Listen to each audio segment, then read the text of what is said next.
बहुत समय पहले की बात है। किसी नगरी में एक युवक रहा करता था। वह अपने जीवन से बहुत परेशान हो चुका था। वह अपने जन्म लेने का मकसद ढूंढ रहा था। उसे यह नहीं पता चल पा रहा था कि आखिर उसने इस पृथ्वी पर जन्म क्यों लिया है। उसके जन्म लेने का क्या कारण है? क्या वह केवल इस धरती पर खाना, सोना और जागने के लिए आया है? उसे अपना जीवन व्यर्थ लगने लगा था। उसे यह दुनिया बहुत ही बेकार लगने लगी थी। उसे इस धरती के लोग बहुत ही व्यर्थ लग रहे थे। उसे यह नहीं समझ आ रहा था कि आखिर यह लोग अपना जीवन कैसे व्यतीत कर रहे हैं।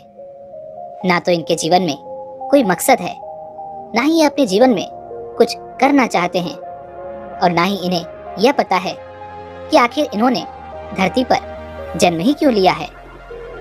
चारों तरफ केवल भाग दौड़ मची हुई है। हर कोई एक दूसरे से आगे निकलना चाहता है, एक दूसरे को पछाड़ना चाहता है। चारों तरफ केवल मायूसी है। हर कोई अलग अलग चेहरे बनाकर घूमता है। देखने में तो सभी लोग मासूम दिखाई पड़ते हैं, लेकिन हर किसी के अंदर दोष है, और जो सबसे बड़ा दोषी है वही सबसे ज्यादा मासूम दिखाई पड़ता है। और जो वास्तविकता में मासूम है वह दोषी नजर आता है। इस धरती पर कोई किसी से खुश नहीं है। हर कोई एक दूसरे से दुखी है। कोई एक पल आपको खुशी देता है तो दूसरे ही पल वो आपको दुख दे जाता है। वह युवक लोगों के जीवन को बड़े ही ध्यानपूर्वक देखता और समझता। वह इतना समझ चुका था कि लोगों का जीवन बस चलता जा रहा है। कोई अपने जीवन को जी नहीं रहा। कोई भी अपने जीवन में कुछ कर नहीं रहा है। बस ये सब होता चला जा रहा है। ऐसे में वह व्यक्ति यह सोचता कि क्या मैं भी इसी तरह का जीवन जीने आया हूं? क्या मेरे जीवन का कोई मकसद नहीं? वह अपने जीवन में कुछ अलग करना चाहता था, कुछ खास करना चाहता था, लेकिन उसे यह नहीं समझ आ रहा था कि वह क्या करे। उसके मन में हमेशा यह एक सवाल खटकता रहता कि आखिर वह क्या करने आया है। और यही वो सवाल था जो उसे यहाँ से वहाँ भटका रहा था। वह अपने सवालों का जवाब चाहता था, लेकिन उसे उसके सवालों का जवाब मिल नहीं रहा था। कई दिनों के अथक प्रयासों के बाद भी जब उसे उसके इन सवालों का जवाब नहीं मिल पाया, तो वह यह सोचने लगा, इस जीवन को जीकर क्या फायदा जब मैं अपने मकसद को पूरा ही ना कर पाऊं। या तो मैं उन लोगों की तरह इस जीवन को जीऊं जिन्हें ये तक नहीं पता कि वह अपने जीवन को किस तरह से जी रहे हैं, या फिर मैं इस जीवन का अंत कर दूं। काफी कुछ सोच विचार करने के बाद आखिरकार उसने यह तय किया कि वह अब इस दुनिया को छोड़कर चला जाएगा, क्योंकि उसने इस दुनिया में बहुत कुछ देख लिया है। वह यह जान चुका है कि यह दुनिया इसी तरह से चल रही है और इसी तरह से चलती रहेगी। इसके अलावा उसे यहाँ पर और कुछ जानने के लिए नहीं बचा है। तो इस प्रकार का यह व्यर्थ जीवन जीकर क्या फायदा?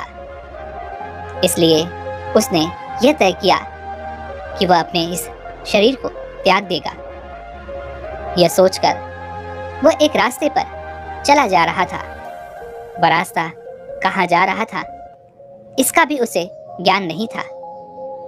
उसके मन में बस एक ही ख्याल था कि आखिर मैं इस जीवन को जीकर क्या करूंगा। जब यह जीवन मुझे औरों की तरह जीना है तो ऐसा जीवन मुझे नहीं जीना। इसी ख्याल में मगन होकर वो रास्ते में आगे बढ़ता चला जा रहा था। काफी समय बीत चुका था। धीरे धीरे शाम का वक्त हो चुका था। तभी रास्ते में उसे एक आश्रम नजर आया। वह उस आश्रम में गया और वहां पर उसे एक बौद्ध भिक्षु मिले। उस व्यक्ति ने उन बौद्ध भिक्षु से कहा, हे गुरुवर, मैं ये दुनिया देख चुका हूँ। मैंने बहुत लोगों को देखा, उनके जीवन को समझा, उनके जीवन को परखा और मैं ये समझ चुका हूँ कि यह दुनिया इसी तरह से चल रही है और इसी तरह से चलती रहेगी, क्योंकि किसी को भी यह ज्ञात नहीं है कि वह इस धरती पर क्यों आया है, उसके जीवन का क्या मकसद है। सभी लोग केवल एक ही चीज चाहते हैं और वह है खुशी। लेकिन यह खुशी किसी को कोई देना नहीं चाहता, केवल पाना चाहते हैं। सब एक दूसरे से दया चाहते हैं, लेकिन कोई किसी पर दया करना नहीं चाहता। लोगों को एक दूसरे से नाराज रहना बहुत पसंद है। प्यार पाने के लिए भी लोग एक दूसरे से नाराज रहते हैं। और यदि कोई किसी से प्रेम करता भी है तो वह भी उसमें अपना स्वार्थ जरूर देखता है। वह कुछ न कुछ ऐसा अवश्य सोचकर उस व्यक्ति से प्यार करता है। वह यह पहले ही सोच लेता है कि इस प्रेम से मुझे कोई लाभ होगा या नहीं। यदि लाभ होगा तो वह उस प्यार में अवश्य पड़ जाता है, लेकिन यदि हानि होगी तो उससे वह दूर दूर ही भागता चला जाता है। यहाँ पर हर कोई एक दूसरे से जल रहा है, क्रोध कर रहा है और उन्हें देखकर मानो यह लगता है कि यह लोग केवल एक दूसरे से ईर्ष्या करने ही आए हैं, एक दूसरे को नीचा दिखाने ही आए हैं। और हर परिस्थिति में कोई भी गलत नहीं है, सब मासूम हैं और उनके सामने वाला अर्थात उनका विरोधी वही सबसे बड़ा दोषी है। और मुझे यह समझ नहीं आ रहा कि मैं इस दुनिया में जीकर क्या करूंगा, मेरे जीवन का मकसद क्या है, क्योंकि ये दुनिया तो ऐसी ही है और ऐसी ही चलती रहेगी। तो फिर मेरे यहाँ पर आने का क्या अर्थ हुआ? इससे अच्छा है कि मैं इस जीवन को त्याग दूं। और इसीलिए मैं अपना घर छोड़कर यहाँ तक आ पहुंचा हूँ। लेकिन रास्ते में मुझे आपका आश्रम नजर आया, इसलिए मैं आपसे यह पूछने चला आया कि क्या आप मुझे कोई ऐसी राह दिखा सकते हैं, कि क्या आप मुझे कोई ऐसी राय दे सकते हैं जिससे मुझे मेरे जीवन का मकसद समझ में आ जाए और मैं अपने मकसद को पूरा करने में लग जाऊं। उन बौद्ध भिक्षु ने उस युवक की यह सारी बातें बड़ी ध्यानपूर्वक सुनी और उसके बाद वो बौद्ध भिक्षु उस युवक से कहते हैं, बेटा, क्या तुम्हारी शादी हो चुकी है? इसका जवाब देते हुए वह युवक उन बौद्ध भिक्षु से कहता है, हाँ गुरुवर, मेरी शादी हो चुकी है और मेरे 2 बच्चे भी हैं। आगे वह गुरुवर उस युवक से कहते हैं, बेटा, क्या तुम्हारी पत्नी तुम्हारी बातों पर ध्यान नहीं देती? तुम जो भी कहते हो वह उसे कम नजर आता है, गलत नजर आता है। तुम चीजों को बनाने का प्रयास करते हो और वह तुम्हारी उन्हीं चीजों को बिगाड़ देती है। तुम पत्नी के सामने अपने मान सम्मान को बचाने का प्रयास करते हो, लेकिन वह तुम्हारे प्रयासों को विफल कर देती है। इसीलिए शायद तुम्हारे आत्मसम्मान को बार बार ठेस पहुंचती रहती है, तुम्हें दुख होता है, तकलीफ होती है। आगे वह बौद्ध भिक्षु उस युवक से कहते हैं, बेटा, क्या तुम्हारी माता पिता जीवित हैं? तभी वह युवक इस बात का जवाब देते हुए कहता है, हाँ गुरुवर, मेरे माता और पिता दोनों जीवित हैं। आगे वह बौद्ध भिक्षु उस युवक से कहते हैं, क्या तुम्हारी पत्नी तुम्हारी माँ का उस तरह से आदर कर पाती है जिस तरह से वह अपनी माँ का करती है? नहीं ना। तुम्हें एक पूरब नजर आती है तो दूसरी पश्चिम, और तुम्हारा पूरा जीवन इन्हीं विवादों में पिसकर रह गया है। क्या मैं सही नहीं कह रहा? यह बात सुनकर वह युवक उन बौद्ध भिक्षु के चरणों में गिर पड़ा और उनसे कहने लगा, हे गुरुदेव, आप एकदम सही कह रहे हैं। आप तो ज्ञानी हैं, परंतु हे गुरुवर, यह आपको कैसे पता चला कि मैं किन परेशानियों से गुजर रहा हूँ? मुझे क्या तकलीफें हैं? मैंने तो आपको केवल यह बताया था कि इस दुनिया में कितना दोष है और मैं भला इस जीवन को जीकर क्या करूँगा। इसलिए मैं इस जीवन को त्यागने आया था और उसी के बारे में मैंने आपसे आपकी राय जाननी चाहिए थी। तभी वह गुरुवर उस व्यक्ति से कहते हैं, बेटा, एक शादीशुदा व्यक्ति को इस दुनिया के व्यवहारों के बारे में बहुत तेज ज्ञान होता है। जिस प्रकार तुम्हें इसका आभास हो रहा है, इसका अनुभव हो रहा है, उसी तरह से और लोग भी एक समय तक तो सन्यासी बनने के बारे में सोचते रहते हैं या फिर वह अपने जीवन को त्यागने का निश्चय कर लेते हैं। लेकिन वहीं पर अधिकांशतः लोग ऐसे भी हैं जो अपनी इस जीवन से समझौता कर लेते हैं और चुपचाप इस जीवन को जीते चले जाते हैं। और मुझे यह बात इसलिए पता है क्योंकि मैं भी पहले एक संसारी था।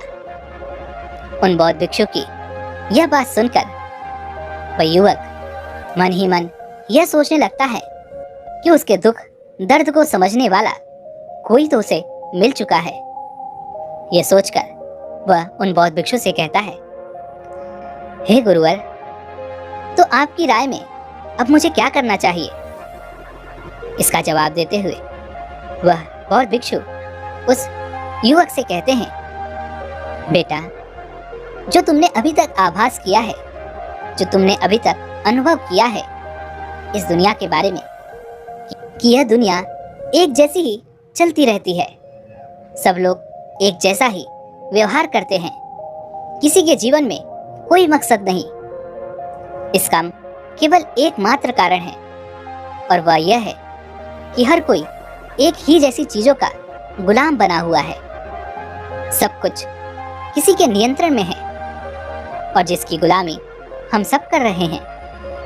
देखने पर तो हम सभी आजाद नजर आते हैं, लेकिन वास्तविकता तो यही है कि हम सब गुलाम ही हैं और अपना यह जीवन गुलामों की तरह ही जीते चले जा रहे हैं।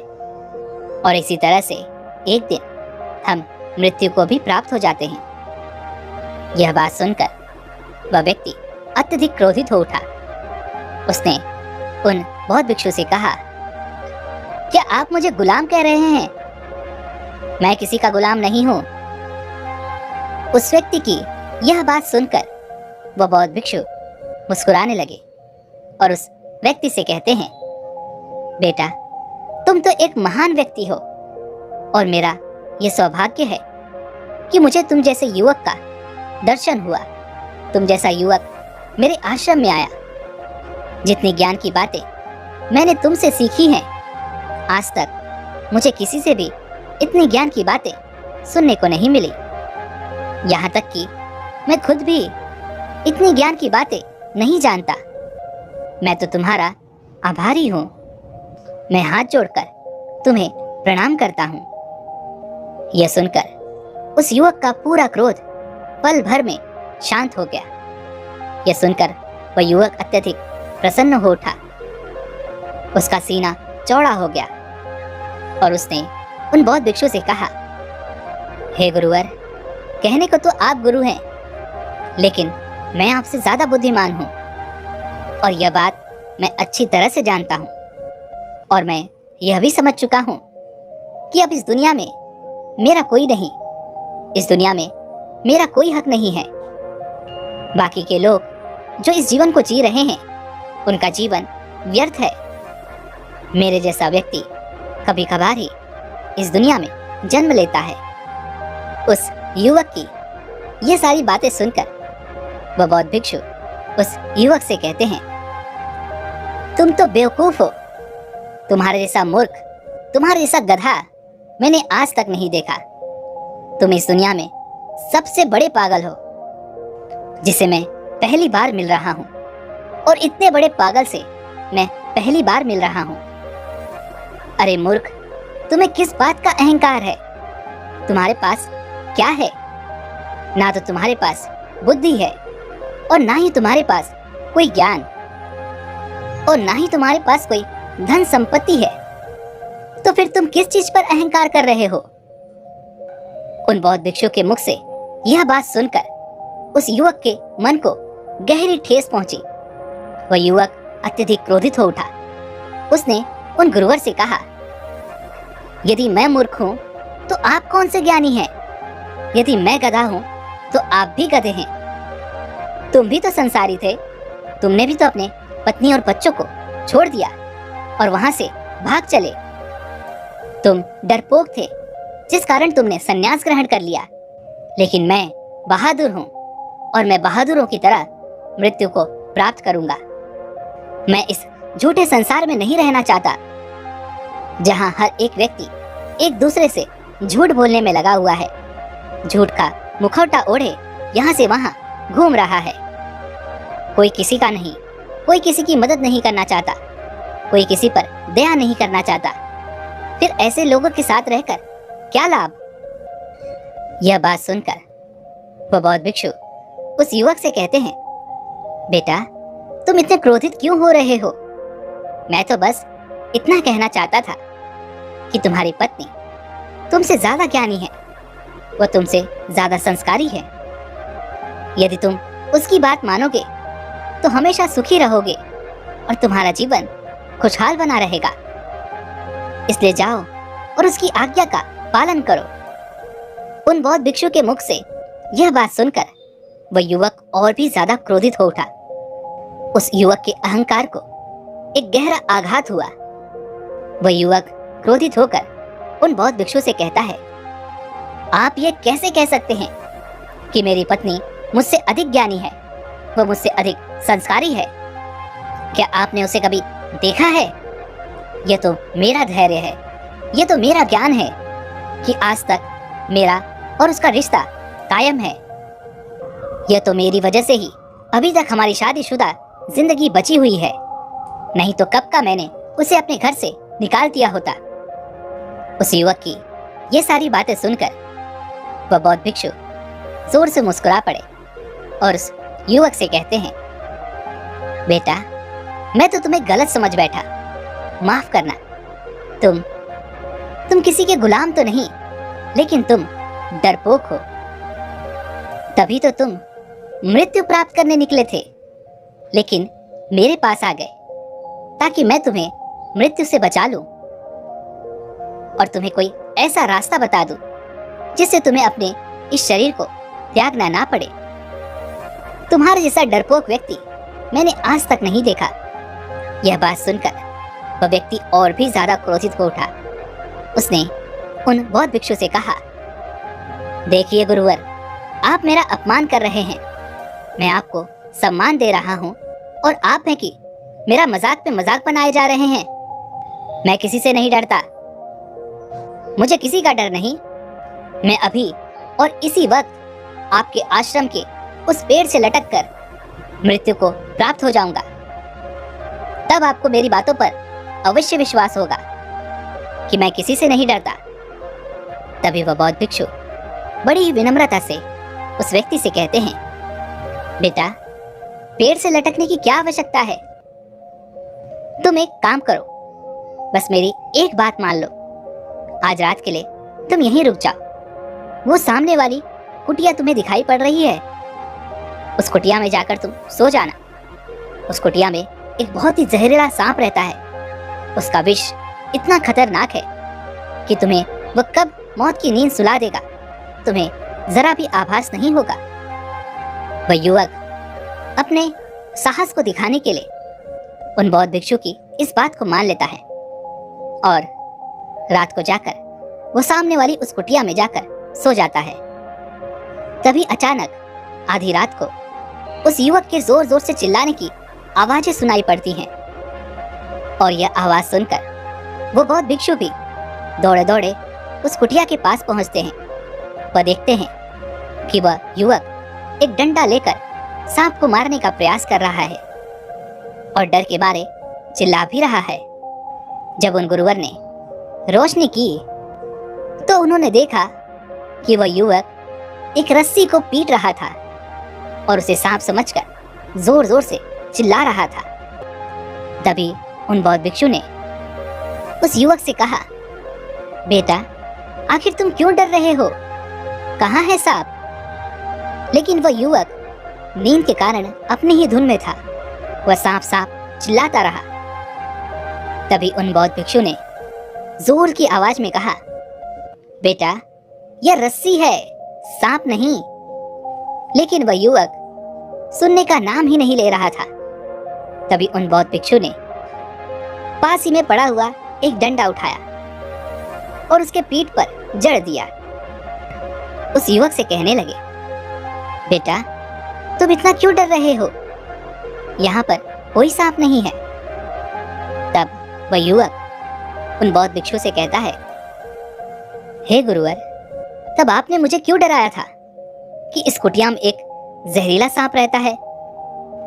इस बात पर वह बौद्ध भिक्षु मुस्कुरा पड़े और उस युवक से कहते हैं, बेटा, मैं तो तुम्हें केवल इतना समझाने का प्रयास कर रहा था कि हम बाहर के लोगों को देखते रहते हैं, उन्हें पढ़ते हैं, उन्हें समझते हैं, उन्हें परखते हैं और हमेशा कुछ न कुछ अंदाजा लगाते रहते हैं। लेकिन कभी भी हम अपने आप की तरफ ध्यान नहीं देते।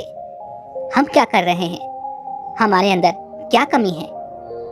हम अपने आप को पढ़ने का, अपने आप को समझने का कभी प्रयास तक नहीं करते। जितना हम दूसरों के बारे में जानना चाहते हैं, उतना हम कभी भी अपने आप के बारे में जानने के लिए जिज्ञासु नहीं हैं। इसी कारणवश हम अपने ही गुलाम बन बैठे हैं और हम इस गुलामी को कभी स्वीकार नहीं करते, क्योंकि हमें इसके बारे में पता तक नहीं।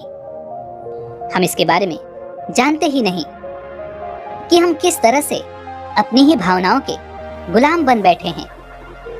ये भावनाएं हमें हमेशा इधर से उधर भगाती रहती हैं, नचाती रहती हैं और हम इनके अधीन होकर खुशी खुशी यहाँ वहाँ नाचते फिरते हैं। लेकिन कभी भी हम ये जानने का प्रयास नहीं करते कि आखिर ये सब क्यों हो रहा है। जैसे कि तुम अपनी प्रशंसा के गुलाम हो।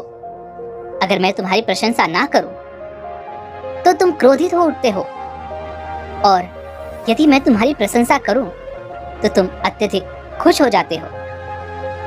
और उस कारण से तुम कभी भी वास्तविकता को नहीं देख पाते, तुम कभी भी सत्य को नहीं देख पाते। और यदि कोई तुमसे झूठ भी कह दे, यदि वह तुम्हारी झूठी प्रशंसा भी कर दे, तब भी तुम अत्यधिक प्रसन्न हो जाते हो। अगर मैं तुम्हें मूर्ख कह दूं, गधा कह दूं, तो तुम क्रोधित हो जाते हो, क्योंकि तुम अपने क्रोध के भी गुलाम हो। इस क्रोध ने तुम्हें अपने नियंत्रण में रखा हुआ है। तुम्हारे लिए एक ही कार्य रह जाता है कि तुम क्रोध करो। क्या तुमने अपने जीवन में कभी यह अनुभव किया है कि कोई तुम्हें कुछ गलत कह दे, कोई तुम्हें कुछ अपशब्द कह दे और तुमने उसका जवाब ना दिया हो? क्या तुमने उस पर पलटकर क्रोध ना किया हो? इसके जवाब में वह व्यक्ति उन बौद्ध भिक्षु से कहता है, नहीं नहीं गुरुवर, जब भी मुझे कोई अपशब्द कहता है तो मैं इसका पलटकर उसे जवाब अवश्य देता हूँ, क्योंकि मुझे बहुत ही जल्द क्रोध आ जाता है। तभी वह बौद्ध भिक्षु उस युवक से कहते हैं, क्योंकि बेटा, तुम क्रोध के गुलाम हो। क्रोध पर तुम्हारा कोई नियंत्रण नहीं है। जब तुम्हारे पास कोई और रास्ता नहीं बचता, जब तुम्हें लगता है कि अब तुम इस परिस्थिति से नहीं निकल पाओगे, तब तुम क्रोधित हो उठते हो, क्योंकि तुम क्रोध के भी गुलाम बन चुके हो। और केवल इतना ही नहीं, अहंकार ये भी तुम्हारे अंदर खूब ठूस ठूस कर भरा हुआ है। तुम इसके भी गुलाम ही हो, क्योंकि तुम अपने आप को सबसे ऊपर देखना चाहते हो, सबसे ऊपर समझते हो। तुम्हें अपनी तुलना किसी और के साथ करना अच्छा नहीं लगता। तुम्हारी तुलना कोई किसी और के साथ करे यह तुम नहीं देखना चाहते। यदि कोई तुम्हें नीचा दिखाए तो तुम्हें ठेस पहुंचती है। तुम्हारा मन क्रोधित हो उठता है, जिस कारण तुम भावनाओं में आकर उस दूसरे व्यक्ति को नीचा दिखाने का अपना अथक प्रयास करते हो, क्योंकि ऐसा करके तुम्हारे मन को खुशी मिलती है, तुम्हारे मन को सांत्वना मिलती है। और ऐसा करके तुम यह भी दिखा देते हो कि तुम डर के गुलाम हो, क्योंकि तुम्हारे मन में हमेशा एक डर बना रहता है कि अब आगे क्या होगा, कौन करेगा, कैसे होगा, कहां से आएगा, क्यों होगा। तुम हमेशा यह सोचते रहते हो कि कोई तुम्हें छोड़कर चला न जाए, कोई तुम्हारे जीवन में आ न जाए। तुम यह सोचते हो कि जो कुछ तुम्हें मिला है वह तुमसे बिछड़ न जाए, वह तुमसे छीन न लिया जाए। लेकिन तुम हमेशा यह दिखावा करते हो कि तुम नहीं डरते, लेकिन तुम्हारा यह सारा डर साफ साफ नजर आता है, क्योंकि तुम अपने ही डर के गुलाम बन चुके हो। तुम अपनी ही भावनाओं के गुलाम बन चुके हो। और हम में से अधिकांश लोग अपनी ही भावनाओं के गुलाम बन चुके हैं। और ये भावनाएं सभी की एक जैसी होती हैं। सभी को खुशी चाहिए, सभी को सुख चाहिए, सभी को प्रेम चाहिए, सभी को दया चाहिए, लेकिन अपनी शर्तों पर। इसीलिए तुम्हें यह दुनिया एक जैसी दिखाई पड़ती है। तभी वह युवक उन बौद्ध भिक्षु से कहता है, हे गुरुवर, आप सही कहते हैं। मैंने इस दुनिया के लोगों को पढ़ा है, समझा है, उन्हें परखा है, लेकिन मैंने कभी अपने आप को नहीं देखा, अपने आप को समझने का प्रयास तक नहीं किया। मैं अपने आप को जानना तक भूल चुका हूँ। मेरा ध्यान तो केवल लोगों पे रहा। लोग क्या कर रहे हैं, क्यों कर रहे हैं, उनके जीवन में क्या घट रहा है, उनके जीवन में कौन सी खुशियां हैं, कौन से दुख हैं, वह क्या पा रहे हैं और क्या नहीं पा रहे हैं। मेरा ध्यान तो केवल इन्हीं सब चीजों में लगा रहा, लेकिन मैं अपना ही गुलाम बन बैठा और मैं अपने आप को ही समझना भूल गया। अपनी इस गुलामी के बारे में मुझे तनिक भर भी ज्ञान नहीं है। मैं तो हमेशा यह सोचता था कि मैं तो आजाद हूँ, मैं जो चाहे वो कर सकता हूँ, सब कुछ मेरे हाथों में है, सब कुछ मेरे नियंत्रण में है। लेकिन आज आपने मेरी आंखें खोल दी। मुझे आपने यह ज्ञान दे दिया कि मैं आज भी अपनी भावनाओं का गुलाम हूँ। तभी वह बौद्ध भिक्षु उस युवक से कहते हैं, यही तो हम मनुष्यों की सबसे बड़ी परेशानी है, क्योंकि हम अपनी ही भावनाओं के गुलाम बन चुके हैं। लेकिन जिसने अपनी इस गुलामी के बारे में समझ लिया, जिसने इस समस्या को जान लिया, वह इसका समाधान भी जान सकता है। जब तक हमें पता चलता है तब तक यह समस्या बहुत बड़ी हो जाती है, और तब हमें यह तक नहीं पता चलता कि आखिर हमारे साथ क्या हो रहा है, क्योंकि हमें तनिक भी ज्ञान नहीं होता कि हम क्या कर रहे हैं, क्यों कर रहे हैं। लेकिन वास्तविकता में तो ये सब हमारी भावनाओं के कहने पर हम उस कार्य को पूरा कर देते हैं। और हमारी समस्या भी यही है कि हम सब किसी न किसी के गुलाम हैं। हम सबका जीवन गुलामी से ही भरा हुआ है, लेकिन मुख्य तौर पर हम जिसके गुलाम हैं वह हम खुद ही हैं।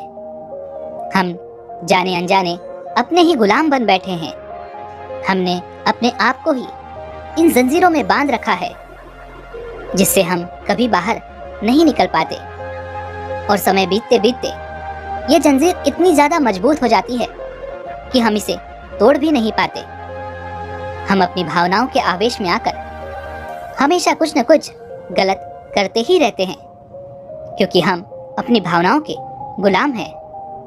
हम हमेशा ये सोचते हैं कि हम तो आज़ाद हैं, हम स्वतंत्र हैं। और जैसे ही ये स्वतंत्रता का भाव हमारे भीतर उठता है तो हमें बस यही लगता है कि हम किसी दूसरे के गुलाम नहीं हैं, हम जो चाहें वो कर सकते हैं। सब कुछ हमारे हाथों में ही है। इसलिए हमारा ध्यान कभी भी इस चीज पर नहीं जाता कि हमें किसी और ने नहीं, बल्कि हमने ही अपने आप को गुलाम बना रखा है। लेकिन जो व्यक्ति इस बात को भलीभांति जानता है, जो व्यक्ति भीतर से स्वतंत्र है, वास्तविकता में वही स्वतंत्र है और उसका पूरा जीवन उसके नियंत्रण में है और उसे कभी भी कोई भी गुलाम नहीं बना सकता। इसलिए अपनी भावनाओं के आवेश में आकर कोई भी कार्य करने से अच्छा है कि पहले तुम अपने विवेक का इस्तेमाल करो। अपने आप से ये सवाल करो कि क्या जो मैं सोच रहा हूँ, जो मैं करने जा रहा हूँ, क्या यह उचित है? अपने कार्य को जागरूकता से देखो। जो भी तुम दिन भर में कर रहे हो, हर एक कार्य को, हर एक क्षण को जागरूक होकर देखने का प्रयास करो। तभी तुम इस गुलामी से आजाद हो पाओगे और सही मायने में तभी तुम स्वतंत्र हो पाओगे। दोस्तों, उम्मीद है कि आपने आज की इस वीडियो से जरूर कुछ न कुछ सीखा होगा। तो आज की इस वीडियो को लाइक और अपने दोस्तों के साथ शेयर करना ना भूलें और हमें ऐसे ही सपोर्ट करने के लिए चैनल को सब्सक्राइब और घंटी बटन को भी जरूर दबा दें। तो चलिए मिलते हैं ऐसे एक और वीडियो में। तब तक के लिए अपना ख्याल रखें। धन्यवाद।